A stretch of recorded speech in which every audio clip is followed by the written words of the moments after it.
Police आरक्षक परीक्षा हेतु 2000 पुराने प्रश्न आपको डिटेल में उपलब्ध कराए जा रहे हैं। सबसे पहला प्रश्न है कि इनमें से कौन सा शहर है जो कि भारत के किसी भी प्रदेश या राज्य की राजधानी नहीं है। तो इनमें भाई इलाहाबाद किसी भी राज्य की राजधानी नहीं है। देखिएगा, रांची झारखंड की राजधानी, जयपुर राजस्थान की राजधानी और देहरादून हिमाचल प्रदेश की राजधानी होती है।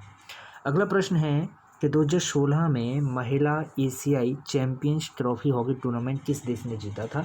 करंट से संबंधित प्रश्न ये पूछा है, तो इस तरह के टूर्नामेंट कौन सा किस देश ने जीता है ये हम आपको तैयार कराएंगे करंट अफेयर सेक्शन में। अगला प्रश्न है कि जुलाई 2017 में आयोजित एशियाई युवा एवं जूनियर भारोत्तोलन प्रतियोगिता में अजय सिंह ने कौन सा पदक जीता। तो कांस्य पदक जीता था। ये भी करंट से संबंधित प्रश्न, आप इसे भी छोड़ सकते हैं। अगला प्रश्न है कि कुंधेई गोमबेटा एवं बोमलाट्टम निम्नलिखित में से किस कला के प्रकार हैं। वेरी वेरी इंपॉर्टेंट, बहुत ही अच्छा प्रश्न, बहुत ही कठिन प्रश्न है। तो इसका सही जवाब है भाई विकल्प बी, लोक रंगशाला। ओके, लोक रंगशाला के ये प्रकार हैं। अगला प्रश्न है आर्य समाज की स्थापना कब हुई। सबसे पहली बात ये भी आती है कि आर्य समाज की स्थापना किसने की। तो भाई आर्य समाज की स्थापना वर्ष 1875 में हुई और दयानंद सरस्वती ने आर्य समाज की स्थापना की थी। प्रश्न है कि भारत का सबसे बड़ा संग्रहालय कहाँ पर स्थित है। तो भारत का सबसे बड़ा संग्रहालय कोलकाता में स्थित है।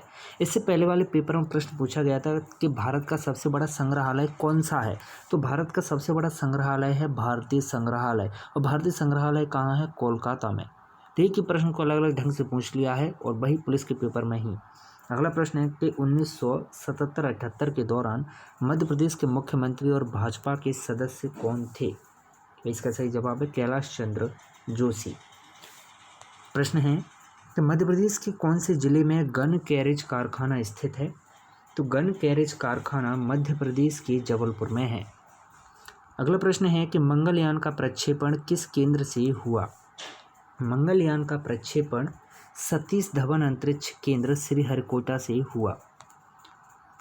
अगला प्रश्न है कि लोकसभा के वर्तमान अध्यक्ष कौन है। ये करंट से संबंधित प्रश्न है, इसे परीक्षा से कुछ दिन पहले ही आपको अपडेटेड कराया जाएगा।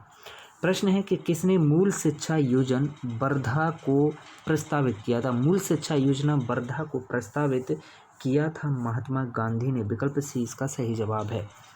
अगला प्रश्न है कि विंध्य एवं सतपुड़ा पर्वत श्रृंखला के बीच कौन सी प्रमुख नदी बहती है। तो विंध्य और सतपुड़ा पर्वत श्रृंखला के बीच नर्मदा नदी बहती है। अगला प्रश्न है कि बचपन बचाओ आंदोलन के संस्थापक कौन है। तो हमेशा याद रखें, बचपन बचाओ आंदोलन के संस्थापक हैं कैलाश सत्यार्थी, और इन्हें 2014 में नोबेल पुरस्कार भी मिला और ये विदिशा के हैं। ओके, कैलाश सत्यार्थी का संबंध कहाँ से, इस तरह से प्रश्न पूछा जा सकता है। तो कैलाश सत्यार्थी विदिशा के हैं। प्रश्न है कि उत्तरी विंध्य में बसा पवित्र शहर कौन सा है। तो उत्तरी विंध्य में बसा पवित्र शहर है चित्रकूट।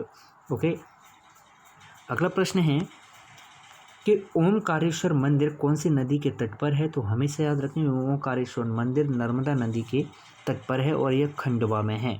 प्रदेशों में किस प्रदेश को किसानों के लिए सर्वाधिक अनुकूल प्रदेश का दर्जा दिया गया है। तो नीति आयोग के द्वारा सर्वाधिक अनुकूल प्रदेश का दर्जा दिया गया है महाराष्ट्र को।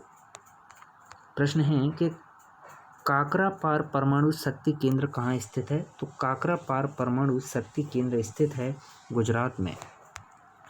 प्रश्न के 2017 में किस राज्य ने रणजी ट्रॉफी जीतकर इतिहास रचा। तो गुजरात ने पहली बार ट्रॉफी जीती थी। प्रश्न है कि किस भारतीय बैडमिंटन खिलाड़ी को IOC एथलीट आयोग का सदस्य नामित किया गया है। तो इसका सही जवाब है प्रश्न क्रमांक 20 का विकल्प डी, साइना नेहवाल।